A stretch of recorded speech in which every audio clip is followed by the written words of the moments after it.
আপনার জীবনে পারফেক্ট মানুষকে, আজকের ভিডিওর মূল বিষয়বস্তু এটাই। কোন মানুষটা আসলে আপনার জন্য উপযুক্ত?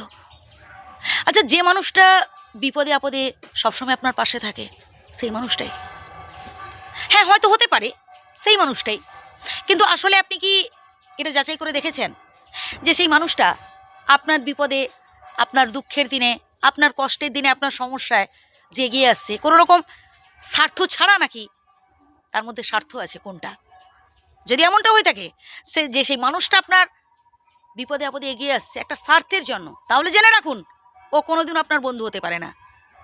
বিনা স্বার্থে, সম্পূর্ণ বিনা স্বার্থে যে মানুষটা আপনাকে সাহায্য করার জন্য এগিয়ে আসে, সেই হচ্ছে আপনার প্রকৃত বন্ধু। আমরা না অনেক সময় মানুষ চিনতে ভুল করি। দেখবেন কিছু কিছু মানুষ, তারা হচ্ছে আমাদের সামনে প্রশংসা করবে, আমাদের হচ্ছে বিপদে সাহায্য করার প্রতিশ্রুতি দেবে, যখন আমাদের সময় ভালো চলবে এরকম অনেক বন্ধুবান্ধব চারিদিকে জুটে যাবে। কিন্তু আসলে যখন আমরা কঠিন পরিস্থিতিতে পড়ি, যখন আমাদের সময় খারাপ চলে, আমাদের দুদিন আমাদের ফেলে ফালায়, মানে তখন তারা বুঝে নেয় যে না, একে সাহায্য করে লাভ কী, তাই তারা হয়তো নিজেদের রাস্তাটা নিজেরা দেখে নেয়। তাই আমার একটাই রিকোয়েস্ট ভাই, ফ্রেন্ড লিস্টে অনেক বন্ধু থাকবে, কিন্তু সবাই আপনার জন্য শুভাকাঙ্ক্ষী নয়। বেশিরভাগ বন্ধুরা হয় ফেক, স্বার্থান্বেষী। তাই স্বার্থ ছাড়া যে মানুষটা আপনার বিপদে, আবার আপনার দুঃখে কষ্টে পাশে থাকবে, সেই কিন্তু আপনার জন্য উপযুক্ত। আপনার জীবনে সবথেকে ভয়ঙ্কর মানুষ কারা জানেন? যাদের সাথে ভাই আপনি দিনের অধিকাংশ সময়টা অতিবাহিত করছেন, যাদের কাছে আপনি মনের সুখ দুঃখের কথাগুলো বলছেন, তাদের মধ্যেই কেউ কেউ, বিশ্বাস হচ্ছে না তো? হ্যাঁ ভাই, ঘরশত্রু বিভীষণ একটা কথা আছে না, বাস্তবে এটাই।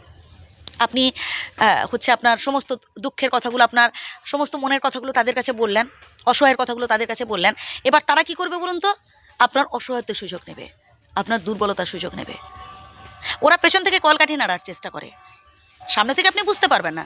আপনি তো ভীষণ ভরসা করবেন, আপনি তাদেরকে বিশ্বাস করবেন, কিন্তু শেষে এরাই আপনার সাথে খারাপ আচরণ করবে, আপনি বুঝতেই পারবেন না।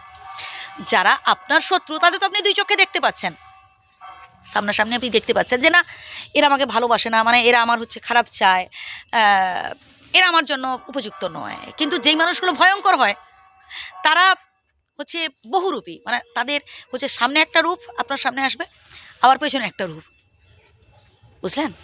আর এরা বেশি সমালোচনা করবে মানুষের। এরা হচ্ছে কার ঘরে কী হচ্ছে, কার ঘরে বউ শাশুড়ির দ্বন্দ্ব, কার ঘরে যাই দ্বন্দ্ব, কার ঘরে ভাই ভাই দ্বন্দ্ব, এইসব নিয়ে আলোচনায় বেশি বসে। আর এদের থেকে নিজেকে একটু সাবধানে রাখার চেষ্টা করবেন। কিভাবে? নিজের অসহায়ত্বের কথা বলতে যাবেন না। জীবনে দুঃখ আসবে, কষ্ট আসবে, নিজেকে স্ট্রং রাখতে হবে এবং সামনের দিকে এগিয়ে যেতে হবে, জীবনে সফল হয়ে দেখাতে হবে। যত বেশি দুঃখ কষ্টগুলো আপনি সহ্য করতে পারবেন, তত বেশি আপনি সামনের দিকে এগোতে পারবেন, জীবনে সফল হতে পারবেন। ভালো থাকবেন।